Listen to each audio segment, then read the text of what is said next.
everyone, welcome to Asian Business Owner Podcast, A-Boss for short. With the changing economy, especially after pandemic, do you ever wonder why business lifespan is getting shorter? Do you ever wonder what causes it? Are you one of the business owners who are in the midst trying to figure a way out? Or are you intending to start your own business venture believing that everything will work out but somehow you feel something is missing? Or do you want to start a business however you do not know what to go for? If you have all these questions on the list that I mentioned earlier or many more that I have not mentioned, then we are here to fill the gap. My name is Joe. And Ben.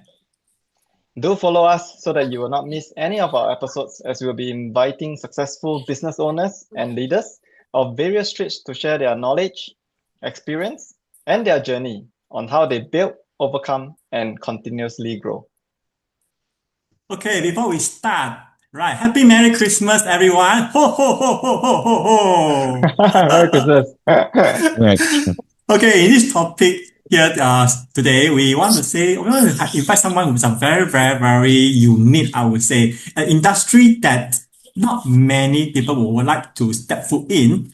And even if you want to, I would say that a lot of creativity, talent will be needed in this special industry. So before I introduce this special guest, let's take a look at a short video.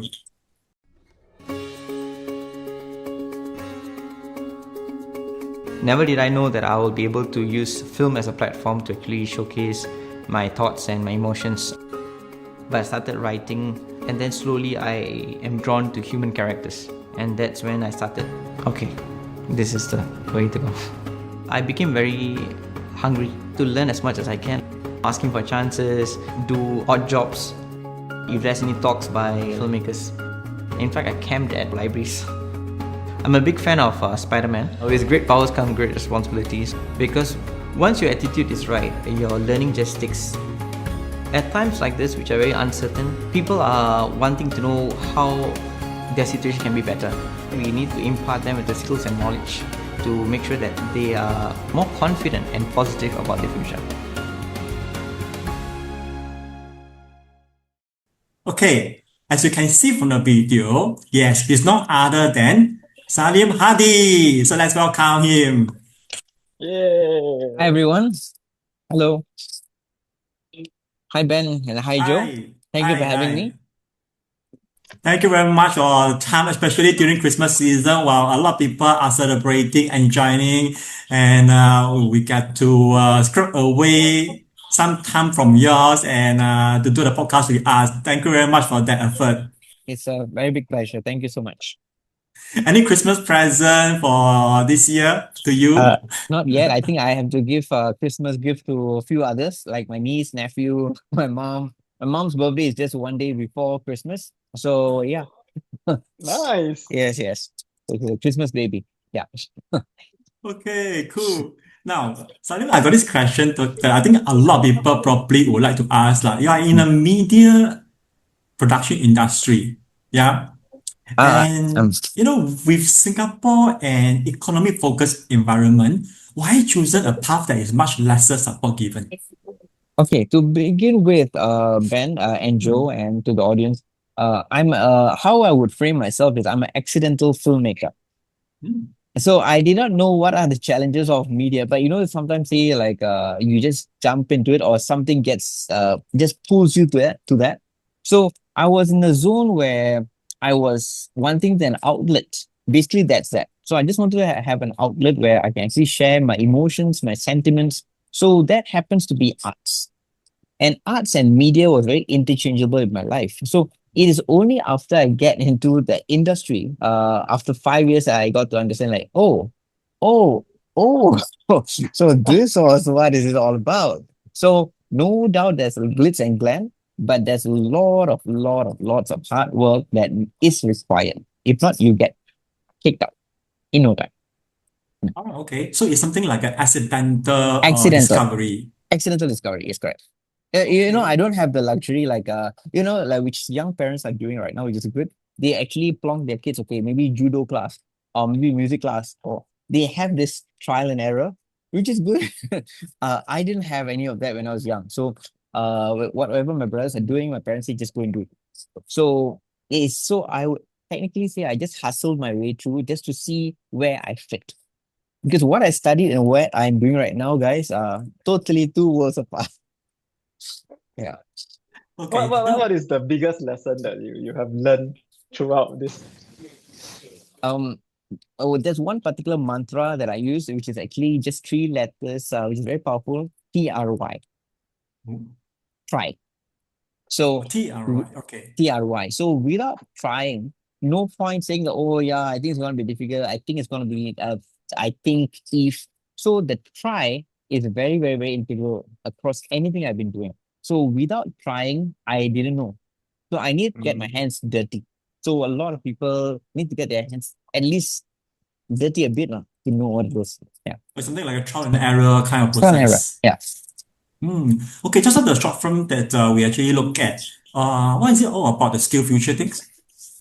The Skill Future was actually an award that was given conferred by the SSG, the Skill Future Fellowship Award. So they actually did a coverage of my journey in a small scale. So that's basically what the whole video about. So there's more like my testimonial video from their side. So yeah. Okay, being a multi-award short film winner, I believe that your industry required a lot of creativity. So is that a must-have criteria for anyone who want to join your industry? Very good question, Ben. The thing is, you can ask yourself, like, or anyone who's listening to this, right? What exactly is creativity right now nowadays? Because one of the things that the industry didn't tell me, okay, Salim, you know what? You need to have done this, done that. It's just that I was sitting on the shoulders of some giants who were open to on the shoulders of some giants because they were more welcoming. Whereas I also saw some who were very highly critical of my work and say, even for the actor, for the say, in fact, most of my interviews I said that they said, Salim, you don't have the face of an actor, so you don't go in front of the screen. Maybe you work behind the screen. Some people said, maybe you should go to theater side because they are much more forgiving. So these were some things that the industry did tell me. So I took it on my stride and said, let's just give it a go. And there's no such thing as you. I mean, the creativity. Why I asked you the fact that what exactly is creativity right now? It's very, very questionable. So Very subjective, right? very subjective. That's a beautiful word. It's very subjective. So when I brought something to the table, they happened to find like, okay, you know what? That's something interesting. In a perspective that they had never seen before. Like for example, if someone is seeing a cup of coffee in this particular way, if I were to have it like a top shot or let's say some side or whatever, it's just a way of perspective. Then they say, okay, now that's different. It's the same thing, but it's different. So if you can actually do that, to whichever industry you're going, right? They will probably welcome you because you have just shocked their senses. So I think somewhere along the way, I have shocked some CEOs or some executive directors. I've kind of bruised some of their ego unknowingly or knowingly. And they say, you know what? The success of any business, they said, rather than you keeping someone on par with you, get someone who is much more smarter than you. Yeah, I'm sure you guys know that. So I think they felt like they can extract something better from me. Yeah. I think There that's will very always be interesting. critics. Yeah. Yeah. Yeah, I Sorry? think that's a very interesting point that Sunny you shared just now is that do not let others limit the potential that you are having. I think that's that's very important, especially in business. A lot of startup, I guess, that was being told that you can't do this, you can't do that, you don't have the resource here, you don't have the resource there, and so on. And instead of trying, they somehow restrict themselves in moving forward and to go ahead. Very true. Very true. Yes. Yeah. So for your case, it's slightly different, but at the same time, I think that fortunate in a way where you do have someone that's able to support your career now, and that in fact coincide with the book that I wrote, The Business Cancer, where I mentioned that don't do anything alone. So which means that it's always best to partner with someone or collaborate in a way to compromise each other's strength. Very true, very true. But because as a one-man army, you can only do that much. It's just that now Correct. slowly I'm actually expanding and reaching out because this expansion is very needed, but whether I can afford it then versus now is also very true. Because only now, with whatever resources I have, be it time, finances, I'm able to feel where exactly is the gap that I have, and I need someone else to fill in those gaps because I cannot do anything. Nobody can do everything. True, That's right. true. Yeah, but Ami taught me Saikang lah, Saikang warrior. So, We've so all been through that. yeah, being a rifleman, I have that spirit in my business as well. Yeah. Right. So there's this Now, African proverb, it's like if you want to go fast, go alone. Yeah. Yeah, If you I've want to heard go that. Yeah, far, go together. very true. Yeah, I've heard that. Yeah. Yeah, that's a good one. okay, now we all know that AI these days are a very big thing we talk about to create effectiveness, efficiency, and so on. Do you think the AI will be used as a means for creative media productions in future or even now? Even now, in fact, as we are talking right now, whatever conversation we are having right now, right, it might probably become like a by the way kind of stuff because big giants like Netflix, as you would know, they are making a lot of headlines, and the rate of content creation is it's like 10 times or even 100 times much faster than before. So Mm. AI would not say it's a disruptor, but it has definitely caused jobs of others to go away. Like as simply as people in the 3D world, 3D industry, where you needed to do a lot of mock-ups and storyboards that are like churned out like a fraction of a second. So it has disrupted the industry to a certain extent. A lot of people's jobs have become questionable. As much as people are saying that, okay, let's use AI as a companion, as a complementary partner. If people who are not very plugged in the technological scene, then I think it's going to be quite difficult. But it's already disrupting for the good or for the bad. That's again questionable, very subjective. But the content is coming out way faster than before. But this is as a filmmaker, as a content creator, I also feel that this might not necessarily be good. But this is my personal sentiments. Not necessarily everybody has to follow this because last time I think we were in a zone to actually wait for certain creations to happen. So I personally like that waiting. Like even I grew up in this cassette era. Okay. I don't know how many. All of us.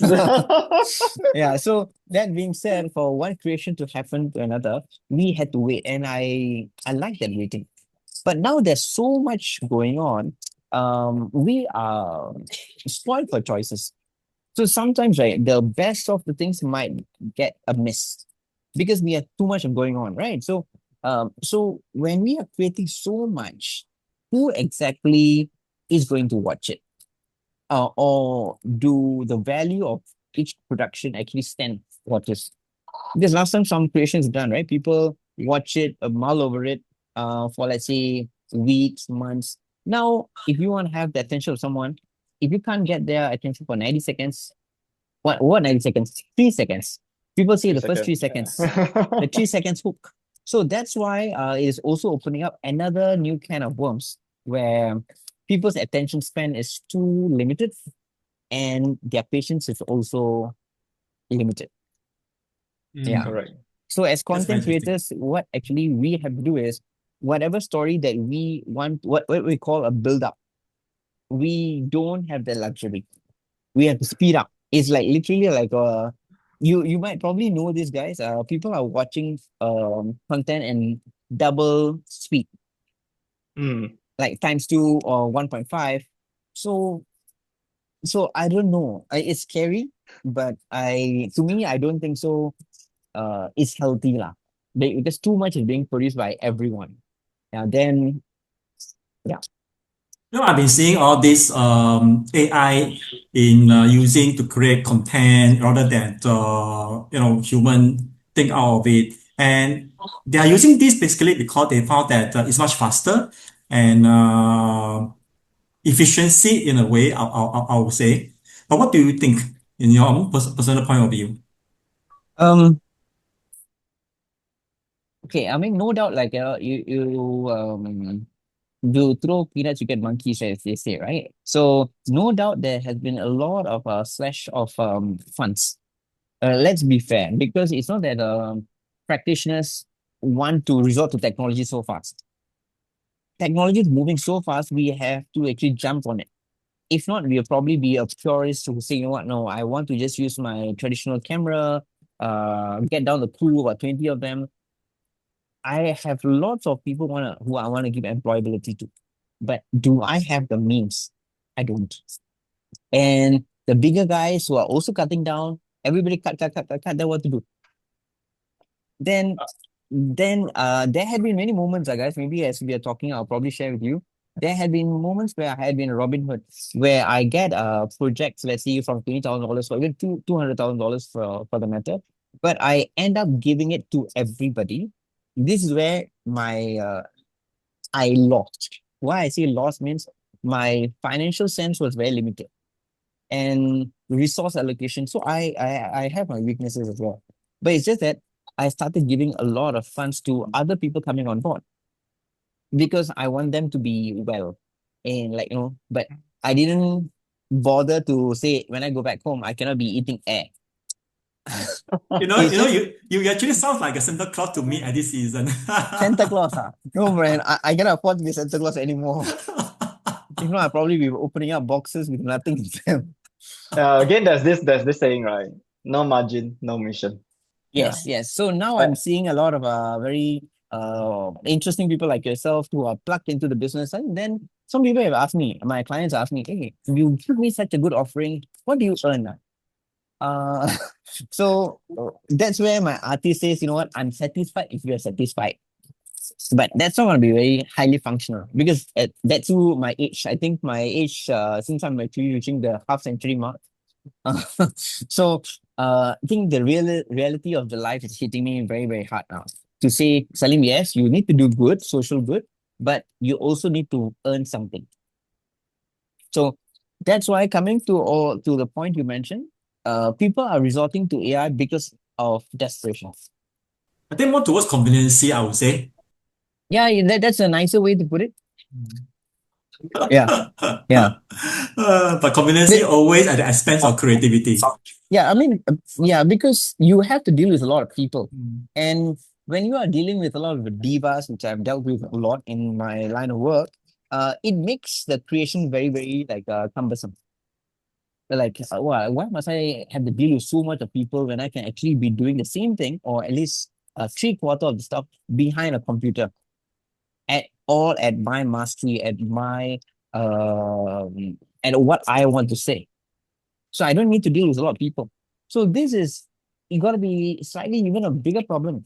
If people are choosing to just say, you know what, I want to work with my own prompt and the way I want it, then I'm not sure. Again, I'm not sure how much of people's skills are going to be lost because you're talking to machines.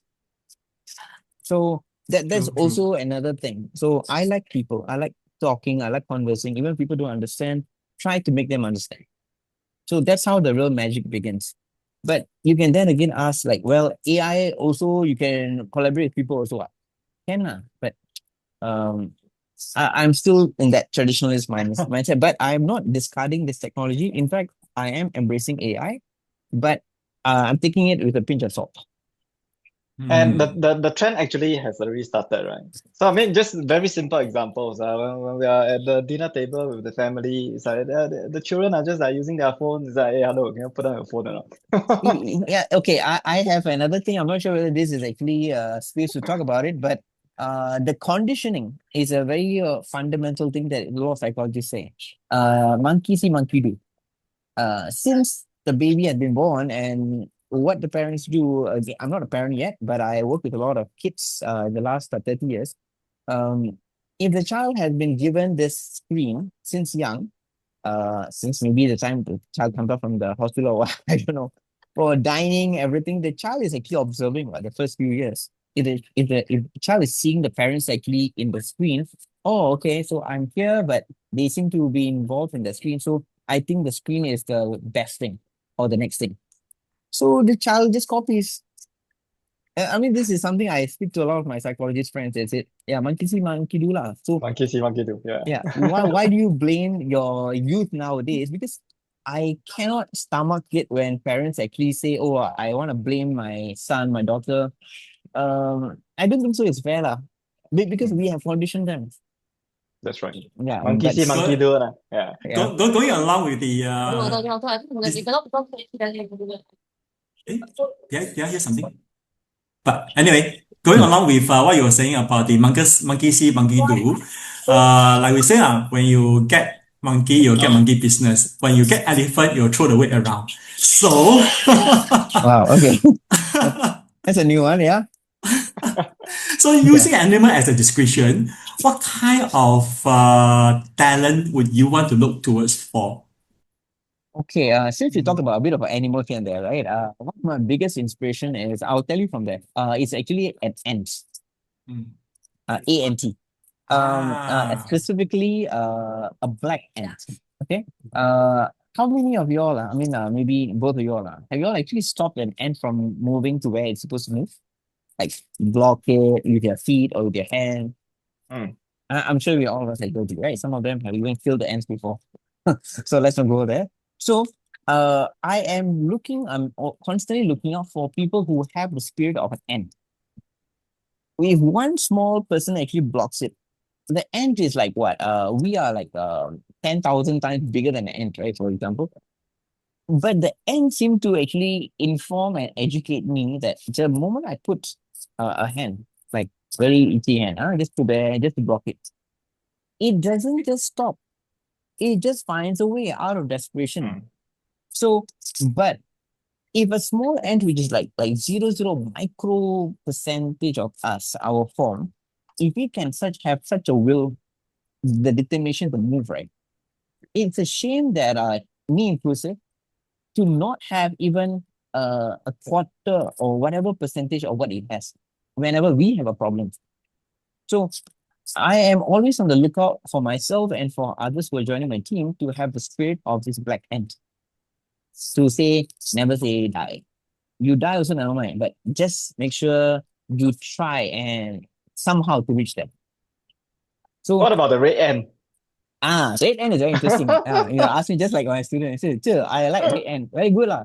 You block it, red ant will give you a little bite and go. If you're okay with that, then go for it. So there are people who are like, so-called a bit of a bench. I don't come your way, you don't come my way. Just like a rattlesnake as well. Wow.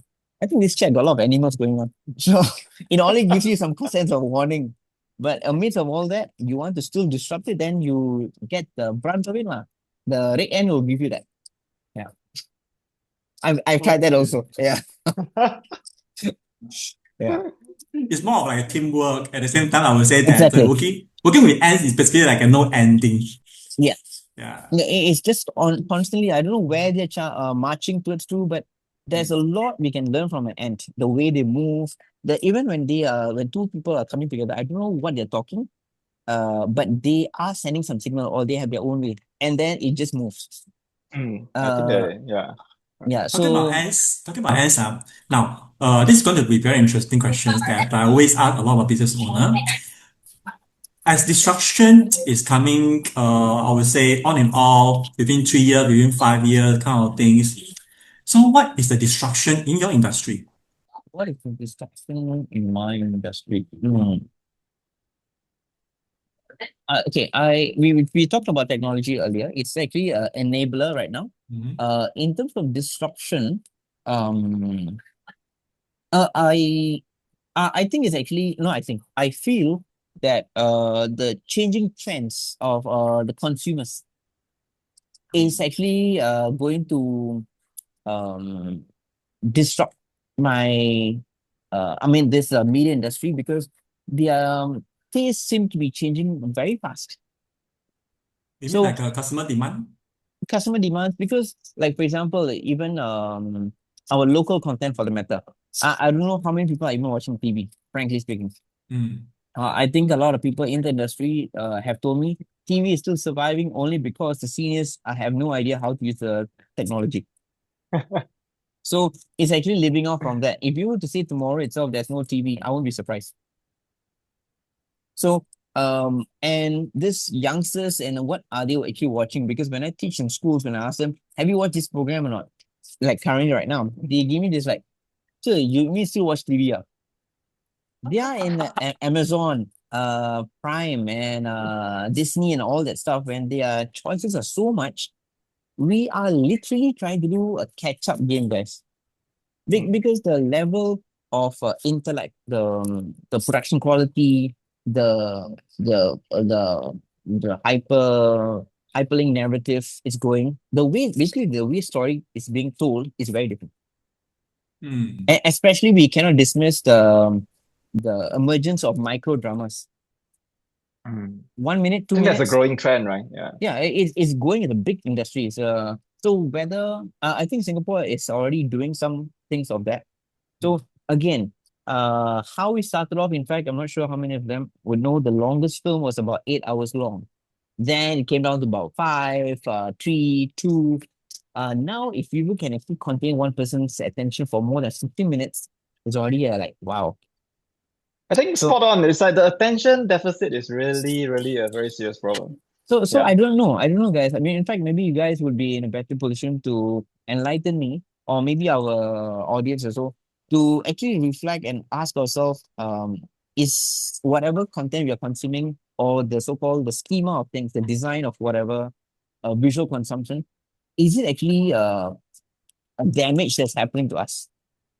But because our patience is truly withering off. Yeah. So now I don't know. I don't know if anything can be happen. Why I mentioned about 8 hours is maybe it might come back to a complete circle. Like we might want to start watching. You know what? I'm not very satisfied. There's this short content. Maybe let's go for longer content. It might come back.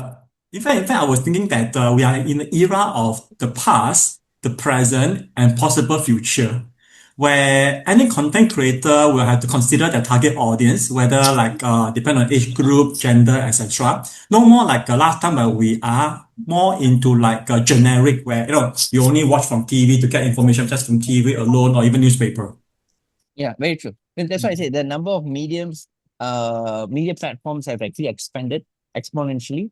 So now we are really, really like given so much of choices. So having too much of choices is good or bad. I leave it to you. Yeah. I mean, the abundance of content out there is really crazy. I mean, Yeah. I basically cancelled all my Netflix, Disney, everything. And I recently relocated to Japan. We did not even buy a television. Oh, why so? I'm very interested to know now. Why so? Because I think it's just okay. Last time when I used to have Disney Plus, right? What happens is that I will just scroll, and at the end of the day, I don't know what to watch. Then I probably spend about half an hour Searching. just trying to select the show that I want to watch. And Okay. I just feel that it's a complete waste of time. That's where we really plug the gap. It's like okay, we we don't buy the TV is because we just want to sit down and then have a conversation. Yeah. Okay. Rather than leave the TV on and then we are not talking and then it's just glued to the screen. Yeah. So again, if you're talking about disruptors, right? Would TVs even exist in the next, let's say, 5 years? If people are just saying, you know what, I'm already enough with my screen. I'm good enough. So then again, TV is gonna phase out. I don't know. Yeah. I don't know about that, I'm kind of mixed. I still watch TV and I watch short film kind of things. No, nice. Yeah, basically I think I will be in a better position to understand people from all era if I have a bit of watching TV. But at the same time, I also think that podcasts like this, there's no way that we can do it within like 1 to 3 minutes to summarize it. Yeah, because there's so much deep knowledge in terms of this session that we are talking. So it's a very good thing you mentioned, Ben. So because you're taking so much of effort, you guys are taking so much of effort to put this thing together. Again, my question to myself is, how many audience actually listen beyond 2 to 3 minutes? no matter how good a content is. So that's why I'm just thinking, are we in a zone to actually encapsulate everything? Okay, Salim, you are given only 5 minutes. This podcast is only 5 minutes. Just give me the 5 minutes bin and enough. I don't know, guys. So but there are a good balance of people who say, you know what, okay, I would want to listen, I would want to invest my time to know more. So there are some people, that's why certain platforms still exist, like podcasts still exist, because there are some people who tell themselves, I'm not gonna join the herd. I want to have my time. So I want to watch a 3 hour film. Means I don't want to watch 3 hour film. So I think it's because to those angels out there, we can survive. And maybe in a 5 years time, bro, I'm not sure how exactly is the media landscape going to be. Probably in times to come or in the near future, our podcast session are to split into different sections. Could be. Yeah, I don't know. Yeah. So one interview probably will have to 10 sections in a 1 or 2 3 minute kind of thing for people to hear, listen, okay, to follow up again and blah blah blah. I think Yeah, that's pretty good strategy to work on. yeah, maybe, yeah, correct. I actually see a trend because I've been listening to podcasts since 2018 or so. So I Okay. started with like My Belly, some of those more edutech kind of series.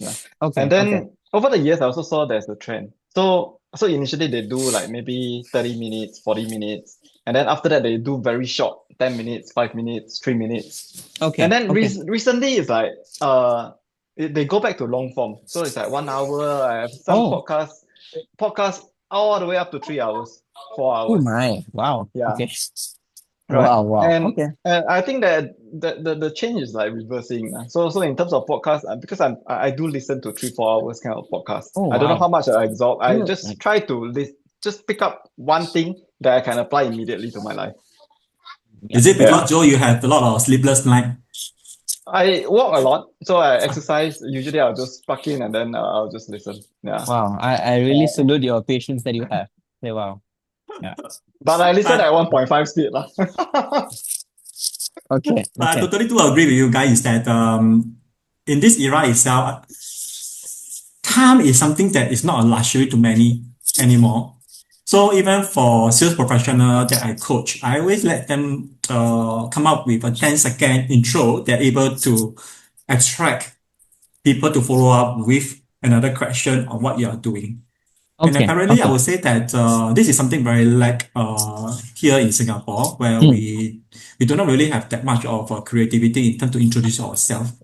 Very true. Yeah. Okay. I still remember that I was attending Salim's workshop, Joe, and he actually did ask us to introduce ourselves. And be honest, at the point of time, I really do not quite understand many participants over there or what they're really doing. Yeah. Yeah. So this is So, something that, yeah. yeah. Yeah, go ahead. Sorry. No, I think that is something that probably with your creativity can come into the picture. So that brings me to another question, which is that with your current skill here right now, how do you think that it can benefit SME here in Singapore? With regards to my offerings under BlacSpice Media, or Mm. okay. So basically, our business is in storytelling. So where BlacSpice Media deals with this quote, and we very believe in this quote that says igniting inspirations. So we are not content masters, or we are not here to actually we are not domain masters to actually go and say, okay, oil company must run like this, hospital must run like this. We are just here to shake people off from the comfort zone, which they are sitting for the longest of time. That's exactly what happened in the workshop, where I actually asked the bosses themselves, why do your companies exist and what are your stories? Because people, it has been the longest form of tradition where we like and we grew listening to stories. But along the way, I think we lost this innate nature to tell stories. No doubt, earlier we're talking about enjoying stories, right? But we have our own stories. Like Joe has his own story, Ben has his own story, Salim has his own story. So how is my story going to empower you, going to inspire you? So more than that, I want you to inspire me. I want to know why your company even exists.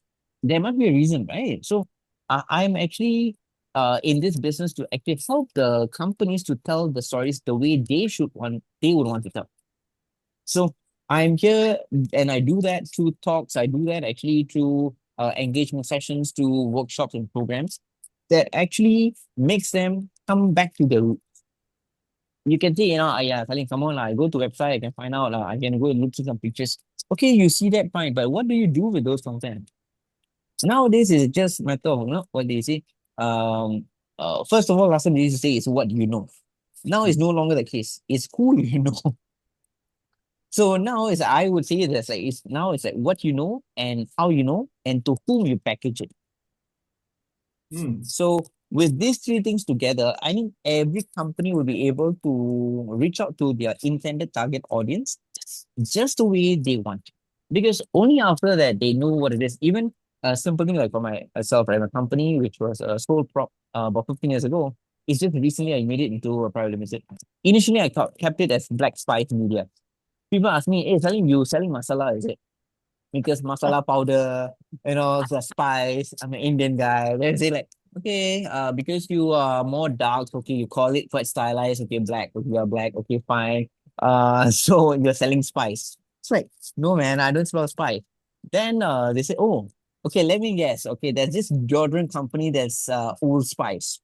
So now you are doing BlacSpice. Are you having into this perfume line? You know what? I needed to put there BlacSpice Media. Only then they realize, oh, so you don't sell spice, you do something media related. So again, simple words like this is actually sending out a message to someone. So my company deals with actually teaching and helping companies to tell their stories in different ways. Yeah. That lead me into one question. Is that I'm sure you have a framework for teaching storytelling, right? So what does the framework look like? Okay. This one again, I'm coming from a storytelling guy, so I will yak a bit. Okay, I'll try to condense it as much as possible.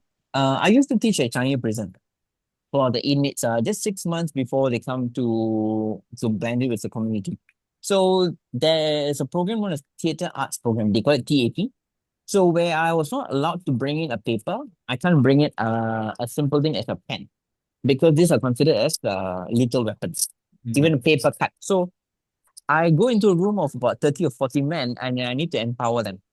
So what am I supposed to empower them with if I can't draw anything? So you might have heard of what you call thinking out of the box.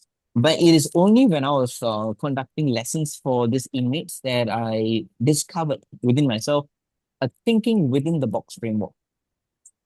So that is what had been my anchor across all my programs and my offerings in BlacSpice Media. That's my framework, where I actually create my programs that centers around this concept of thinking within the box, which means working within your limitations. Because instead of you going out to say, I want to think out of the box, out of the box, do you know what the hell is a box to begin with? Do you When know? there's no box. Yeah, oh, there's no box or whatever you're thinking. That's a very good thing. What if there's no box or whatever is the box is just in your head? So if you know there's already a box, the box could be a metaphor or could be an organization itself. Let's think out of the organization. Do you even know what the hell is inside the box to begin with? So now Ben has said, is there a box to begin with? So if there's a box, now what exactly is inside the box? Then have we explored enough within the box? If everything is exhausted and then you get the hell out of the box and then you discover. So right now there's so much of things. So people are just going in and out thinking that it's a box fight. Like what Ben says, there might not even be a box. It might be a circle, it might be a triangle, it might be a rectangle. I don't know. So that's what my company believes in. And this thinking within the box framework. Okay, so I reframe it again. It's basically like look out for the core value of that particular company before you are able to come up with a story to help them positioning or repositioning them in the market. Yeah, we can definitely do that as well. Yeah. Because values, as you know, it changes with time, with different CEOs coming into the picture, the visions change. So along with the visions changing, some of their values also change. That is if they are the boss. But if people who are at the top is not clear on what type of value system they are going to be bringing into the company and for the potential employees, then that's going to be a problem. So like how Ben has put nicely, the values once it's locked, then I will work with the company to see, okay, is this the value of your company? Is this coming out well in your brand story? If it is not, then let's tweak it. Let's tweak it until we have hit the spot. Okay, upon saying, do you find that Singapore is a bit too small market for media production? No, I mean, in fact, people from overseas are coming to Singapore and vice versa. How it was at least about 2 decades back and how it is right now, especially with governments pumping in like into millions into this media industry, it is actually booming. And people are coming to Singapore because of its governance. They know there's a transparency. You can't play funk here, and the laws are there to keep you. So they feel it's safe, definitely. The financial safety is really good. The way government has been funding to different organizations, SME support, it's booming. So though we are small, like a red dot or whatever, we have gone tips and downs.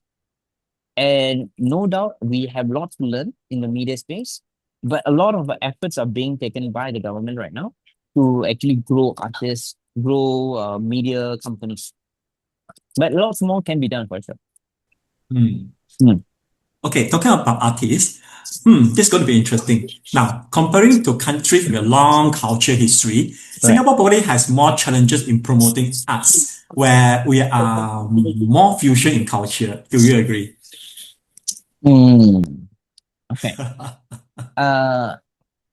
As I said, now because of the change of governance and the importance or the limelight that mental health is getting right now is far more than 2 decades back. Because obviously, because of nation building that's going on, they felt that infrastructure, this whole IT, importance IT needs to be up. So a lot of importance has been funds have been pumped there. After having done that, no doubt Singapore has grown exponentially. But in terms of the culture, how we were and our educational system and the exposure we had and how it is right now, they feel, when I say they means the policymakers feel that I think arts is a very, very good way to heal people. Because we are in a very, very stressed high zone. I don't know from where this is something that I highly, there are some moments where I actually ask my friends, hey, Singapore has been spotted as one of the happiest countries in Asia or in the world. Is that true? Then they like screw off and like, yeah, sure. So we are like rated as one of the highest stress country. So and coming back to the art scene, culture scene, only in the recent decade, I feel the policymakers have understood the importance that arts is actually making in promoting mental health. So I would confidently say things are gonna go an uphill in a good way, where more support is and importance is going to be given to mental health and arts compared to before. The mental health thing is very interesting. That's probably caused by the modernizations and stress that come along where we And social media. So I'm sure we all know that they are now, whether it was Singapore who took the lead first or Australia, I'm not sure, the ban on the socials and the limitation of the mobile usage in schools. But because if such measures don't come in, I think we would be in a very, very difficult state. So I'm very happy that Singapore government has actually put their foot down on certain measures that need to be taken place in schools, especially with the usage of phones, social media and everything. Yes. Upon saying, probably we will see the trend of TV coming back again. Could be. I don't know. Ben seems to be an advocate of TV. Okay, let's go and shop for TV. Yeah. Okay, Yeah. the next question I think a lot of people will be keen to know from you is that because you have experienced quite a number of years in media productions. Let's say for any new graduate who want to join your industry, what will be your advice? Understand the industry and its demands first. Because sometimes, right, even for filmmakers, one of my in fact, there's a lot of gurus out there. They have asked me, what type of filmmaker do you want to be? Mm. A lot of students have thought also, okay, sir, I want to become this. But when I see them in industry, suddenly what you do, oh, no lah, selling insurance law. Like, so they say, sir, you say like, yeah, but let's say a school actually have graduates, let's say about 100 or 200 graduates in a year, filmmakers. They can't be 200 filmmakers out there. What are they going to film? Even if you're gonna film, are there enough system out there? And people come and ask me, Salim, I write to them, they don't give me money. Then I ask them, are you willing to work it out? Are you willing to go the extra mile? Because um because this actually also comes down to what I'm doing then, because um it is only at the seventh film that I've done, I decided to say, you know what, this is the zone I want to go in. Because after doing 6 short films, um when I didn't get even a single form of affirmations. In fact, youngsters right now looking for a lot more affirmations, even the number of likes and that kind of stuff, right? Um, After 6 short films I've done, there was nothing, no consolation. Probably for all you know, my movie might have been the most crappiest of crap. So be it. But it is only at the seventh film when I sent it to France, the Cannes Film Festival and stuff. When they came back to me with a simple award that says a Distinguished Community Documentary Award for my 3 minutes documentary. Now, that was my life-changing moment. Then that made me realize that, oh, that means my content not necessarily can be, is to be reciprocated with or responded with a local audience. It could be international audience. So to your question, if any graduates come to me and say like, if my local industry does not resonate with my work, or I don't resonate with what the industry wants, then what do I do? Now, then they should ask themselves, are they willing to work the extra mile to be different? If they are not, they say, no lah, I got a girlfriend to take care, I got my mother to take care, I got my own finances to take care. Then you do what the industry wants you to do, or different markets to want you to do. In fact, there are some people who do that. They work in McDonald's just because they can actually have enough funds to make their short term. They need money. They need money for survival. As I said, we cannot be eating air, right? A lot of things are getting very expensive. So they actually work in McDonald's. In fact, I work in McDonald's also.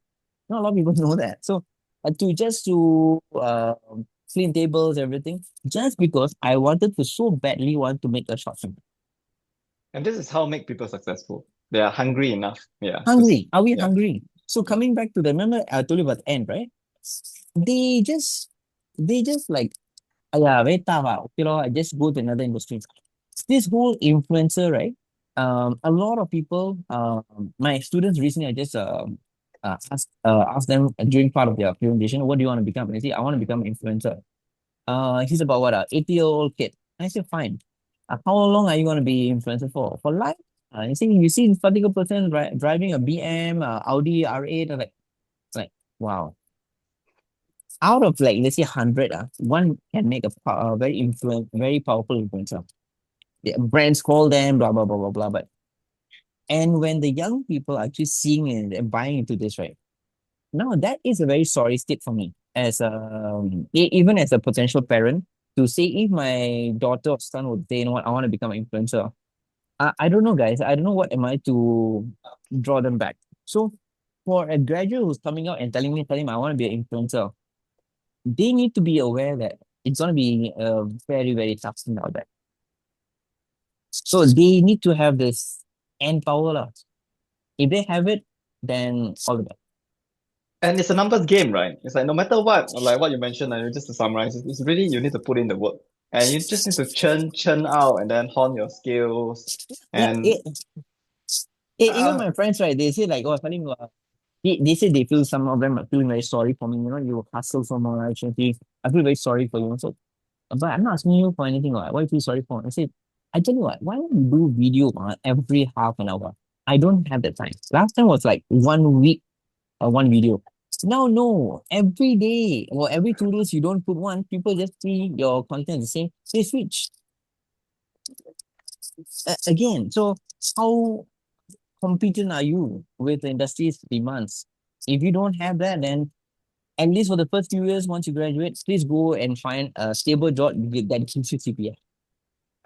In fact, put it into a business concept. I would say that personally, I coach business owner and help them to train their sales team and so on.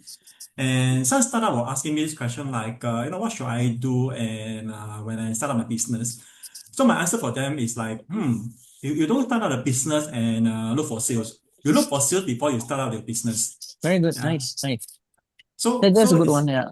yeah, because I realize that a lot of people have the wrong perception, thinking that when I start up a company, then my sales will come along automatically, which apparently it doesn't work that way, and you got to work very, very hard in order to achieve whatever you're looking towards for.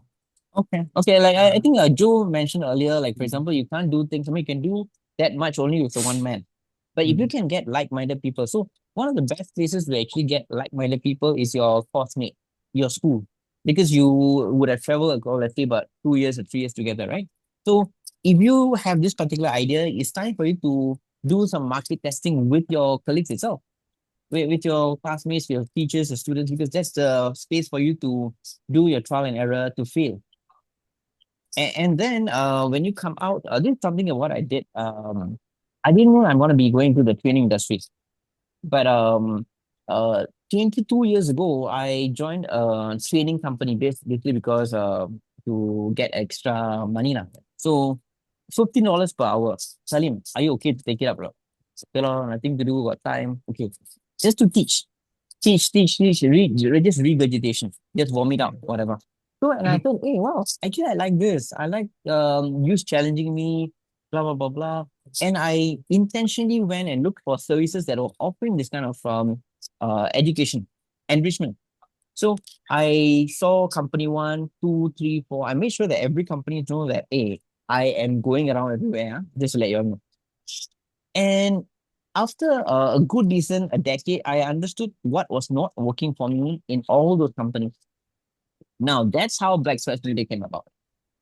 So if I had not put myself out to know and work with people who are technically my competitors right now, but I see them as my friends, some of them are still my friends, then I think there's a road to success for a lot of youngsters out there. They need to know what exactly the market is before they start their own one.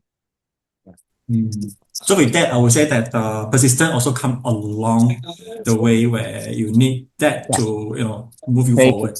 Yes, that's a persistent. Yes, so very very important.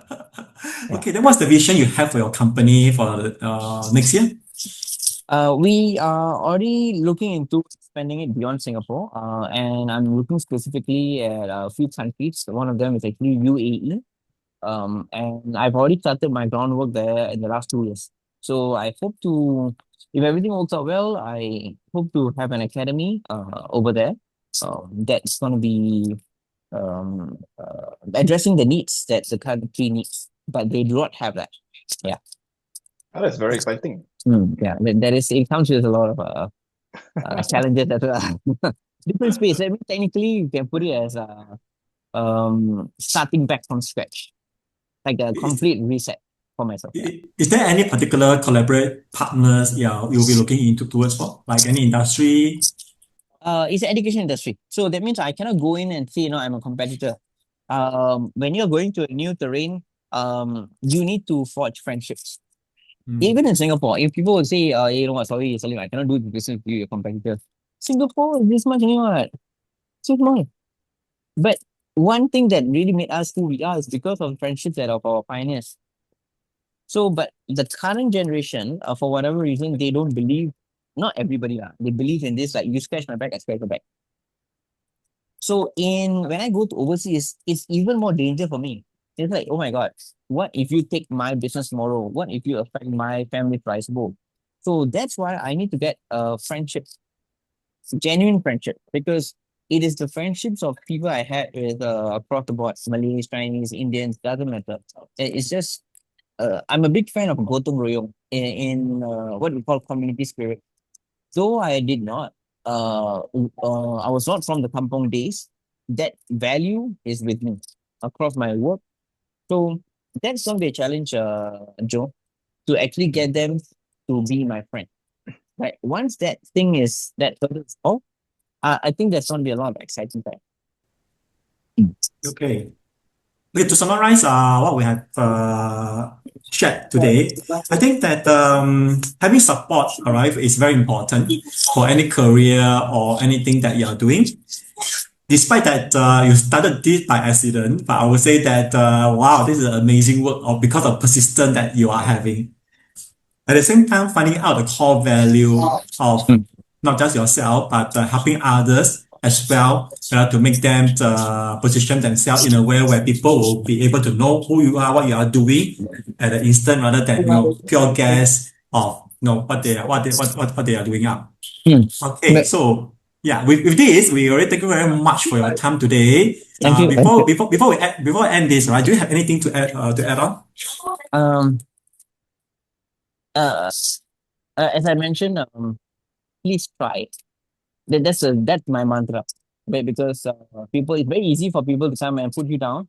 A lot of people will be out there to put you down. But bite the bullet and just move and try. Because without you knowing it, is you rather know than not know it at the end of the journey. Mm. End of the journey I'm True. talking about is actually the death class.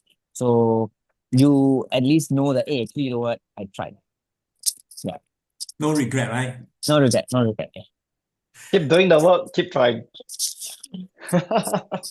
Awesome. Okay, with that, all right, I will say that would you like to greet all our Oh audience? yes. Yeah. And wishing everyone, all his listeners, Joe, Ben, and Ben being a TV lover, and all the TV lovers and basically people, for everyone, wishing you a happy Merry Christmas and God bless all of you all.